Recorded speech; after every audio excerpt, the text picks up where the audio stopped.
I do want to start this morning and give honor where honor is due, and I'm going to try really hard not to cry.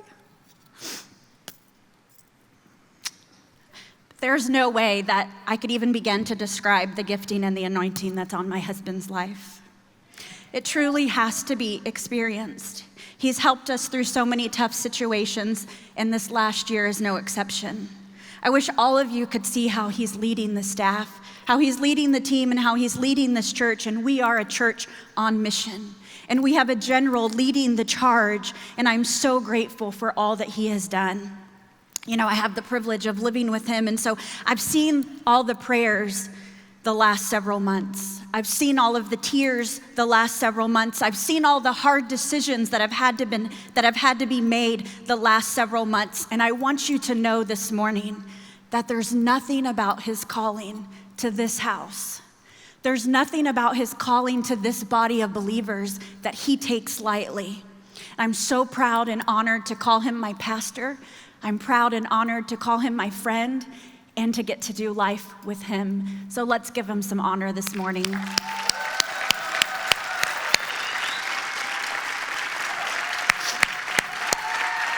I love you, babe.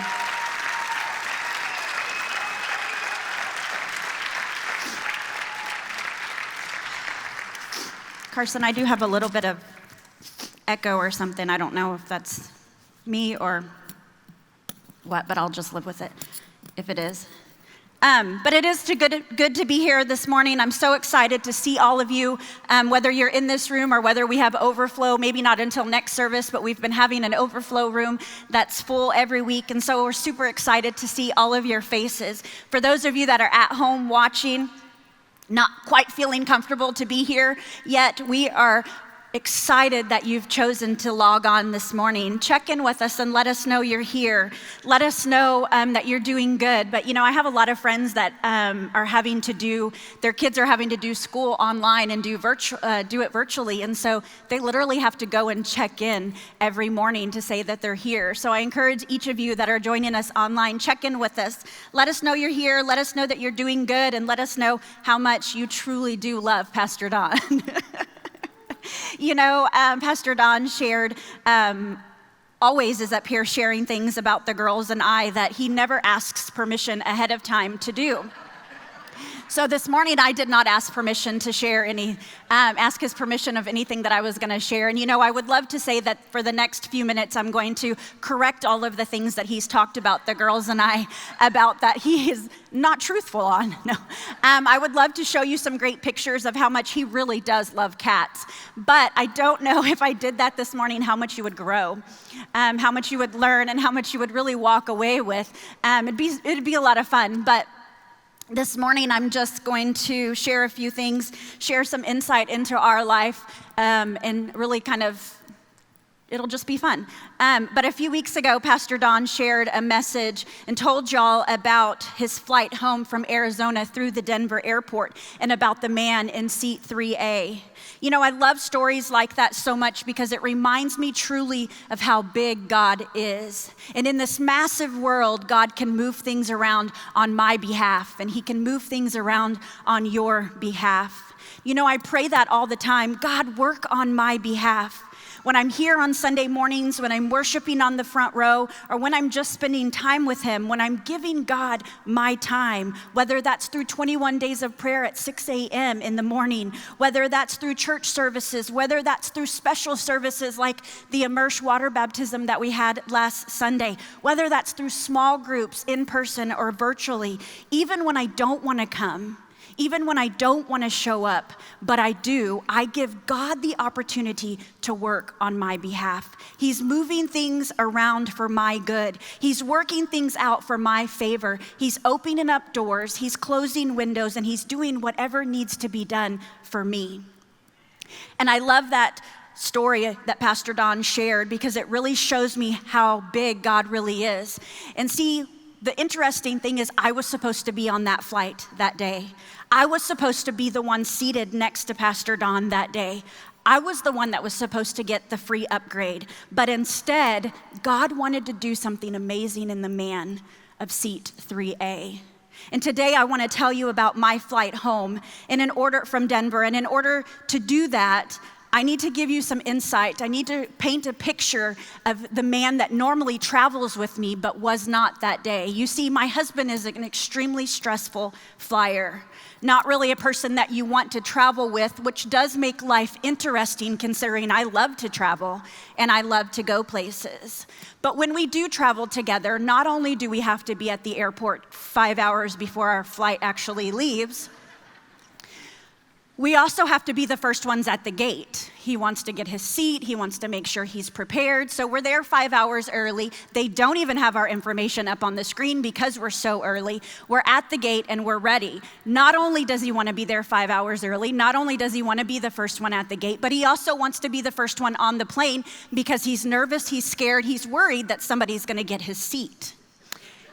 Even though he has a ticket with his seat on it. He wants to be the first one. He wants to be the first one on the plane because he wants to have plenty of overhead compartment space. Even though, because he is such a stressful flyer, we never fly where we need overhead space.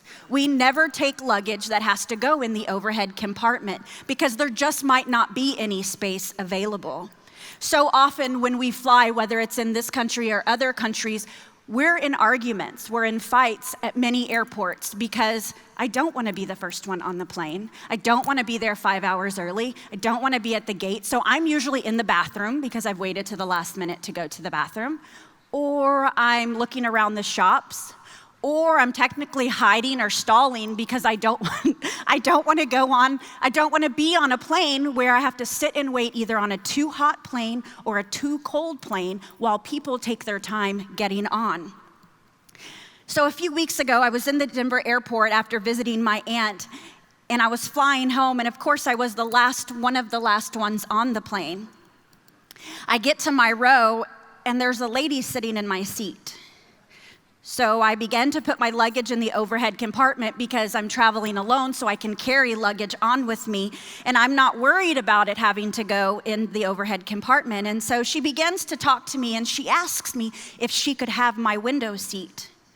And now at this point, what she doesn't realize is I'm so excited, and I would have given her really anything that she had asked me for at that moment, but not because she wanted my window seat and I wanted her aisle seat, but because it was obvious that the lady in 6A was an Indian woman. And can I just tell you that I love Indian people? God has put a love for me in their heart, and I wear almost every day a necklace that has a pendant of the country of India on it, and I had it on that day, and I showed it to her. I love India, and I love Indian people, so I'm so excited at this point for this next 2-hour flight I'm about to be on. You know, the past several years, Pastor Don and I have had the honor and privilege to go to India and to share and do ministry there. But due to the pandemic and due to COVID, we haven't been able to do that in this year for 2020. But last year in 2019, we were able to go twice, once in March to visit our people, and then again in October to the south where it's a little bit more open. We did a conference there. But I was so sick in October that I spent the entire time that we were in India in the Indian hotel. It was awful. It was horrible. I was sad. I was so disappointed. But you see, God knows, and He truly loves me so much. He knew that I was struggling not being able to go to India.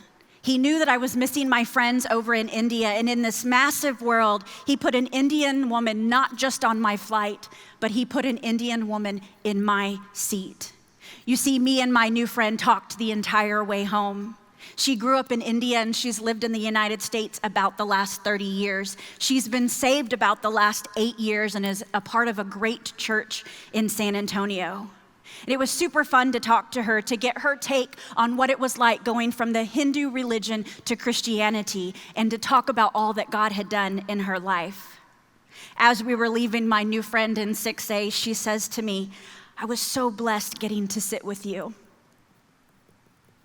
See, she thought I was blessing her by being there. But family, hear what I'm saying today. Talking to her was like talking to my friends in India. Talking to her was like God telling me, "Sweetheart, I see you. I hear you. I understand you, and I love you so very much that I'm gonna move flights around. I'm going to move people around. I'm gonna move heaven and earth to show you how much you mean to me. You see, God is a big God. God is a faithful God. God is a caring God, and God still is working on your behalf and my behalf today. So friends, I want you to know, if you feel like you've been forgotten, if you feel isolated, if you feel like you need a 3A or a 6A kind of story in your life, I believe that the God of this universe is big enough. He cares enough about you because you showed up this morning, because you logged on this morning, because you came today, you showed up, which allows God to work on your behalf. And when you come and you hear my story, and when I come and I hear your story, it causes your faith to increase and it causes my faith to increase because we are better together. That's the message that I have for us today. The title is called Better Together, and that's what I want to talk to us about. We really are better together, and I'm so thankful that God has allowed us to come together and be a blessing to each other, even if it's just for a 2-hour flight where I was able to encourage my new friend and be a blessing, and she was able to encourage me and be a blessing.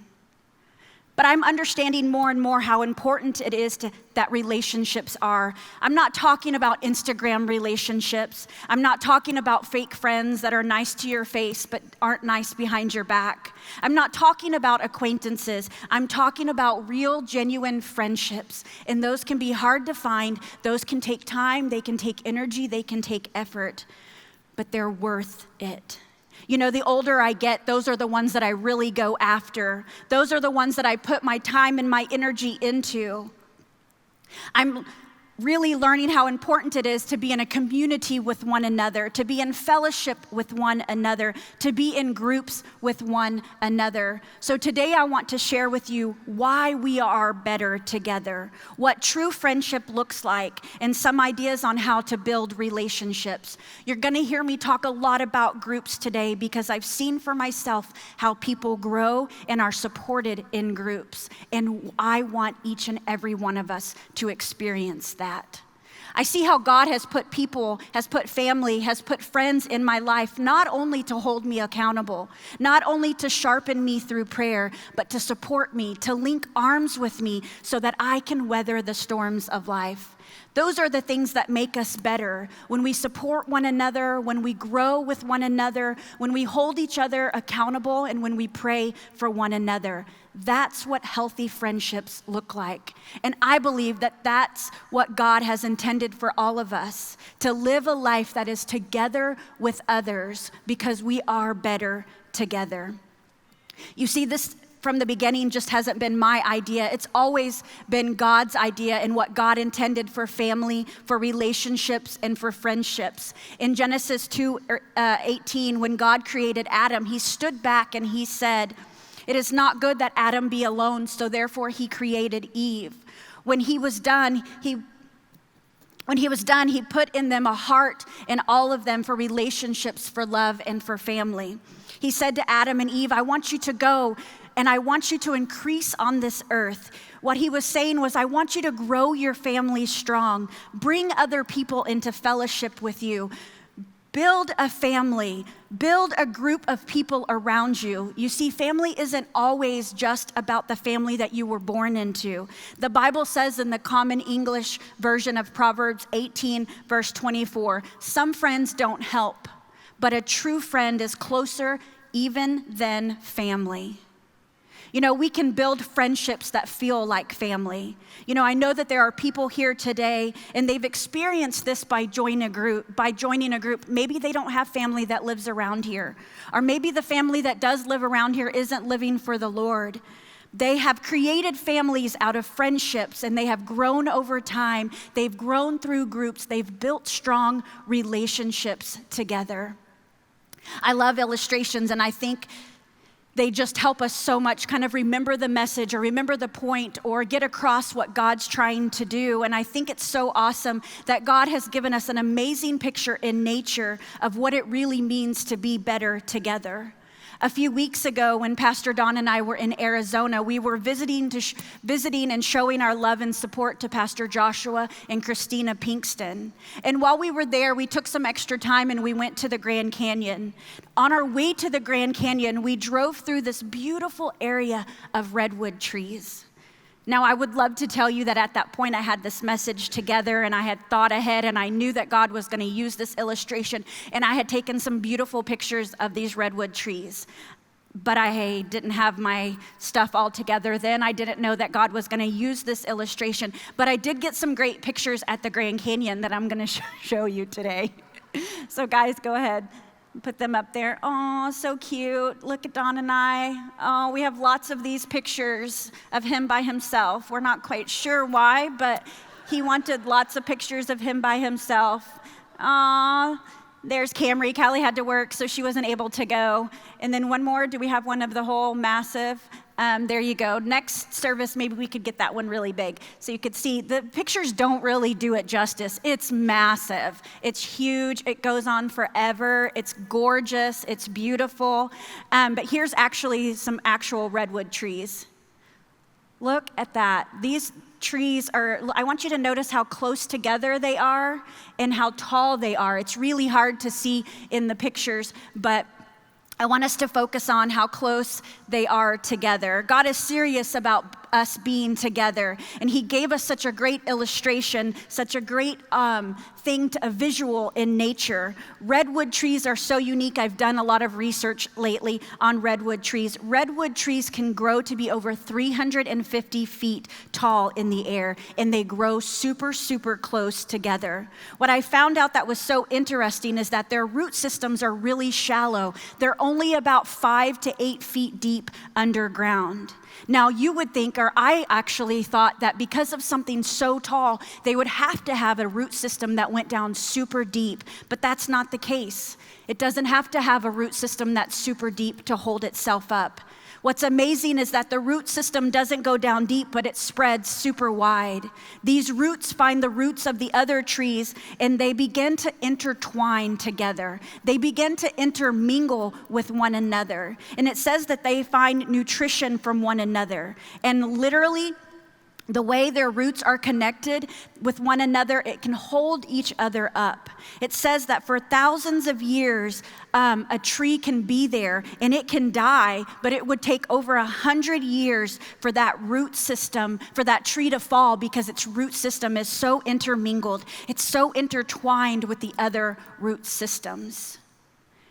You see, it finds strength in all areas of life, in all climates of life, by being woven together, by being intertwined with one another, by being intertwined with the trees. So whether the wind blows, whether the rain comes down, whether there's a drought, there's always stability in the forest of the redwood tree. You see, we need to be united like those trees. We need to be like the redwood trees, and I believe if we are, then we can withstand the storms of life. We can withstand any drought. We can withstand whatever comes our way, because we are holding one another up, and we are giving nutrition and life to one another. So when you are a part of a body of believers, when you're a part of a small group, whether that's in person or a virtual group, you are building a strong root system. You are literally intertwining or intermingling yourself with people that can hold you up when you are weak. So that when there are times in your life that you feel dead inside, like you can't go on and like you want to give up, you need those trees. You need those people in your life that can hold you up, that can give you life, that can give you nutrition, and that can speak life over you when you need it. But you also need to be those trees in other people's life, holding them up during a drought, holding them up during a rainy season of life. You know, I've seen this in action many times with our groups here at Tree. I've seen people grow in their walk with the Lord. I've seen marriages restored, family members reconnected, and people overcoming tough challenges. I've seen them supported through sickness, through job loss, all from knowing that they have been woven together with other people, that they have been doing life with other people because they know and they understand that we are all better together. You know, here's the deal. Good relationships are a two-way street. It takes more than one redwood tree in the forest doing its part to make a forest grow. You know, I've had good people in my life. I've had good people that need to surround me, and I need to be that good person to other people. It's as much about me giving as it is about me receiving. The Bible tells us in Hebrews 3:13 to encourage one another daily. It doesn't say to wait around and be encouraged. It says that we have to exchange encouragement with one another on a daily basis. And did you know that when you need encouragement, the greatest thing that you can do is speak encouragement into someone else? Because when you speak encouragement into them, you're not only speaking life into them, but as a result, you're breathing God's life into your own soul. It's an exchange of encouragement that happens. You see, we can't be islands unto ourselves. We have to do life together with others because we are better together. And I believe that we're the happiest when we are living for other people. In fact, I did some research and there was a study done on happiness. And it was interesting and it talked about the action of happiness or what it takes to create that emotion or the feeling of happiness within us.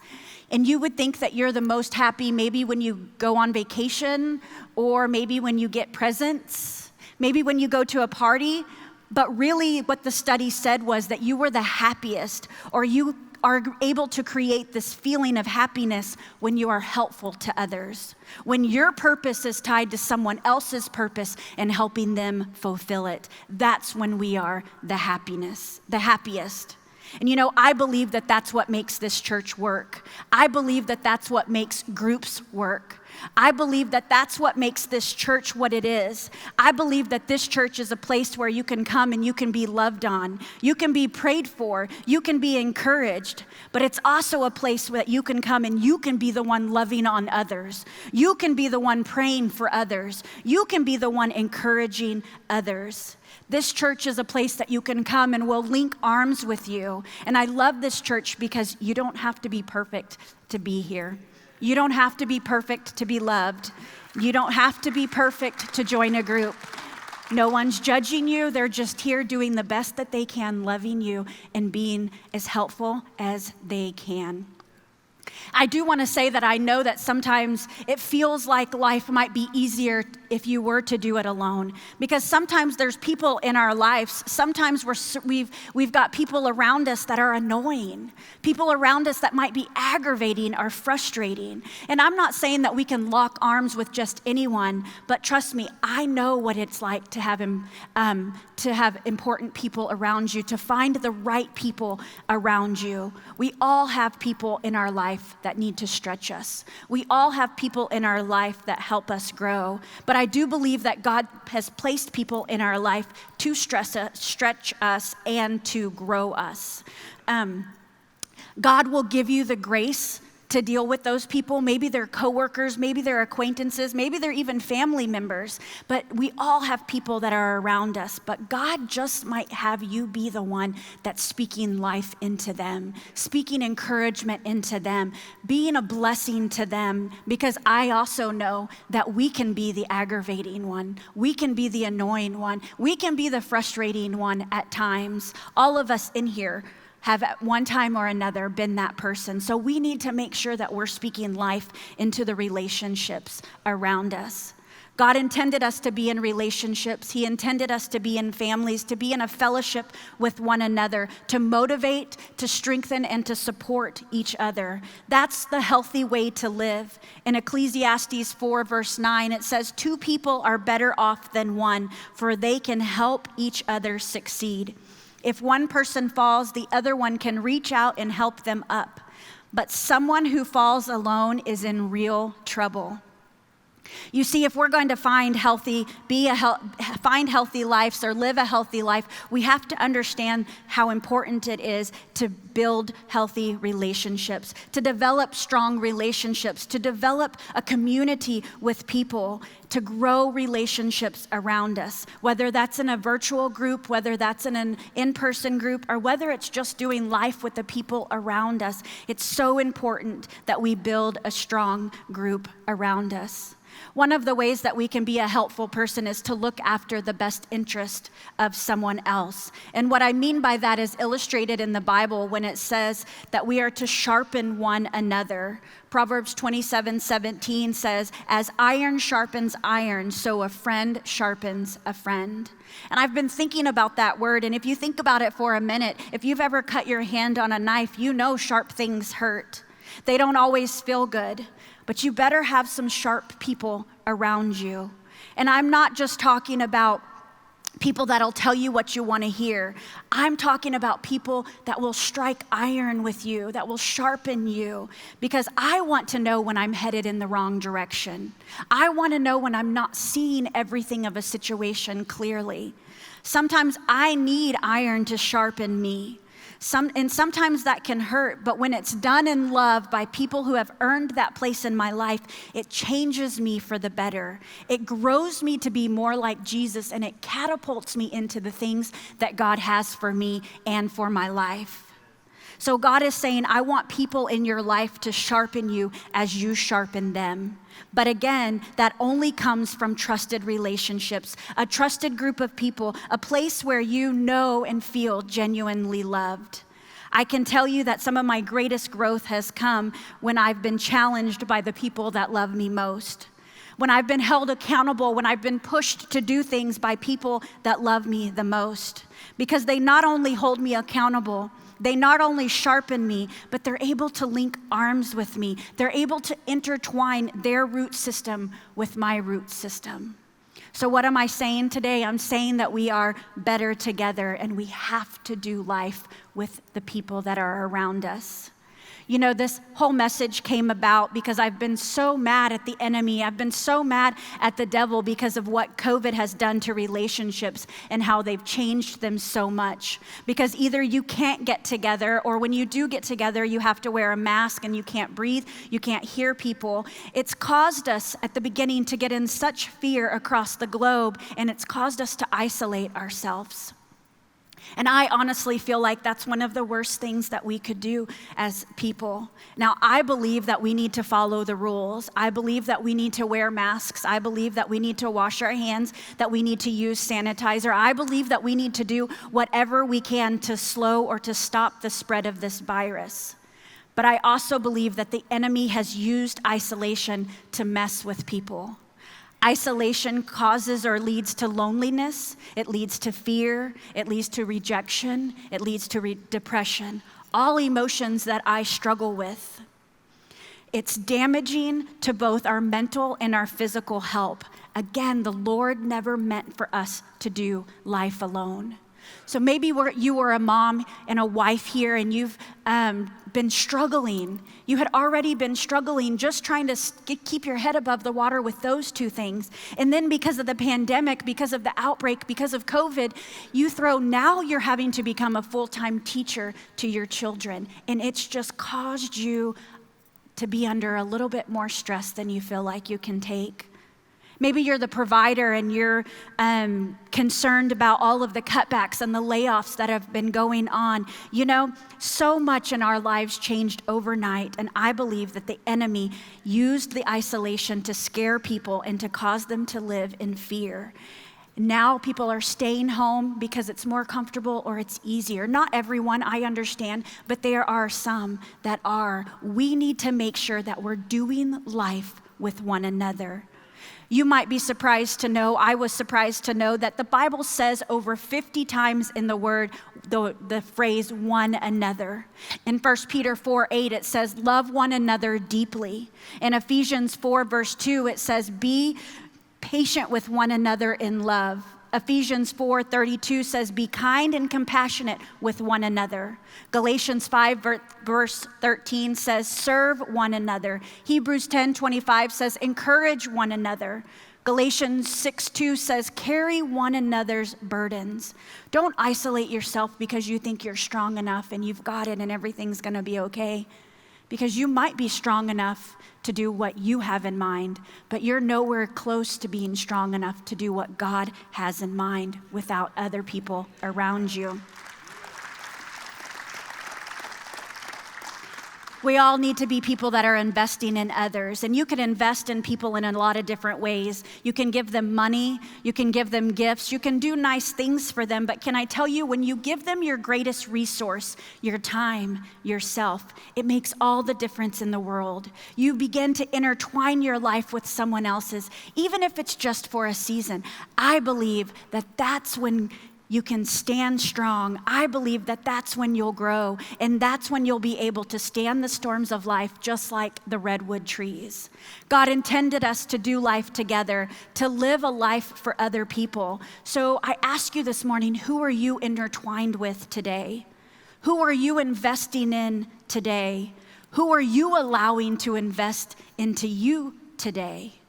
Building those kind of relationships is what God intended for every single one of us to do. And I can truly say that I am who I am today, not because of the great decisions that I've made, and not because I'm so smart, but because I've put people in my life that have helped me, that have motivated me, that have challenged me, that have pushed me to do things, even when I didn't want to do them or when I didn't want to hear them. I listen and I grow. And I believe that you could probably say the same thing this morning. I believe that God has put people in your life that can do those same things for you, like he has in mine. God's put people in your life that are pushing you and growing you to do better. But my question is, are you listening? Are you investing the time in your relationship with the Heavenly Father? And are you investing your time in the relationships that God's called you to or that God's given you?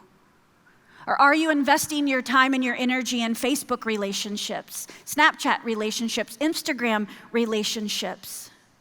We were never intended to isolate ourselves behind a phone or behind a camera. We cannot live as islands unto ourselves. We were not created to do this life alone. You see, when we come together as a body of believers, something powerful happens, something changes that just doesn't happen when we're on our own. We draw strength from each other. You see, when your praise gets mixed with my praise, power is released, healing is released, joy is released. Every time we come together, we're being refreshed. We're being restored. We're being re-energized. It's like our battery is being recharged. What the week took out of us, God is putting back into us. There's something that happens corporately that just doesn't happen when you're alone. In the Bible, David says, let us magnify the Lord together. We can't do it alone. When we come together in praise and in worship and being here, it's like the intensity is turned up. You know, people tell us all the time that when they drive onto this campus, they feel the presence of God. Pastor Don and I pray this all the time. The team prays this, that when people will come onto this property or come into this building, that they'll be transformed when they're here. It's together with your faith. It's together with my faith that makes this ordinary building a house of God, where people's lives are changed, sicknesses are removed, marriages are restored, lost kids come home, minds are renewed, and breakthrough happens.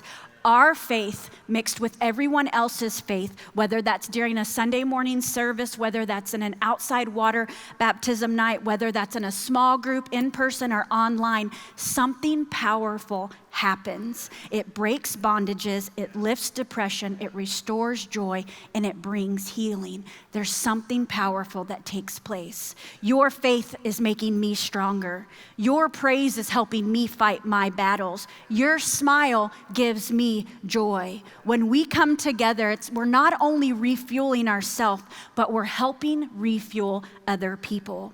Sometimes if you feel like you've got it all together and you're good and you don't need anything, why don't you go ahead and come? Why don't you go ahead and log on? Because your praise, your energy, your life is what brings people together, is what helps encourage other people, because we are better together. So what am I really saying this morning? I'm saying, I can't do my life without you. You can't do your life without me. I can't do what God's called me to do without you, and you can't do what God's called you to do without me.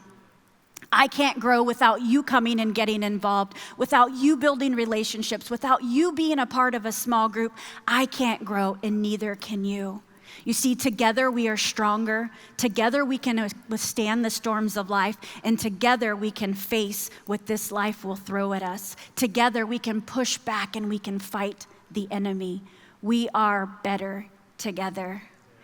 For those of you that know me, you know that I love gifts, and I could not leave this morning without making sure you had something. And so I had these magnets made for all of us. You'll be able to pick it up on your way out at the table. And it's a cute magnet. It came out really good. It has our little tree logo over here, and it says tree. But underneath it, it says better together. And you know, this magnet has a purpose. This magnet was created for a purpose. And I believe, just like the redwood trees, until we come together, until we stay connected, until we do what God's called us to do, we can't fully realize or understand what that purpose is.